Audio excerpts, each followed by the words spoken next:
আসসালামু আলাইকুম। খানস কিচেন হাউজের আরও একটা নতুন রেসিপি দেখার জন্য সবাইকে আমন্ত্রণ জানাচ্ছি।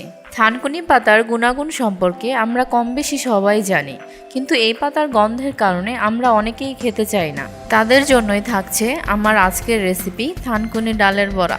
এখানে আমি 1 কাপ বুটের ডাল ও হাফ কাপ মসুর ডাল দিয়ে ভিজিয়ে রাখছি 30 মিনিটের জন্য। ডালটা না ভিজিয়ে রাখলে বাটা কিংবা ব্লেন্ড করা যাবে না। আর নিচ্ছি 1 বাটি থানকুনি পাতা। ফিরে আসলাম 30 মিনিট পর। ভিজিয়ে রাখা ডালগুলো ফুলে উঠেছে। এখন আমি ডালগুলো শিলপাটায় বেটে নিব। আপনারা চাইলে ব্লেন্ড করতে পারেন। পাটায় বাটা ডালের বড়াটা অনেক ভালো হয়। থানকুনি পাতাটাও ধুয়ে বেটে নিব। ডাল বাটার সাথে নিচ্ছি হাফ কাপ পেঁয়াজ কুচি, হাফ কাপ মরিচ কুচি। মরিচ কুচিটা যার যার স্বাদ অনুযায়ী নেবেন, আমি আমার স্বাদ অনুযায়ী ব্যবহার করছি।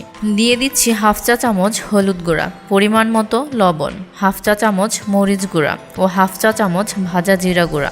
কেউ চাইলে বাটাটাও দিতে পারেন। নিচ্ছি ভাজার জন্য তেল। এখন সব কিছু একসাথে দিয়ে ভালো করে মেখে নিচ্ছি।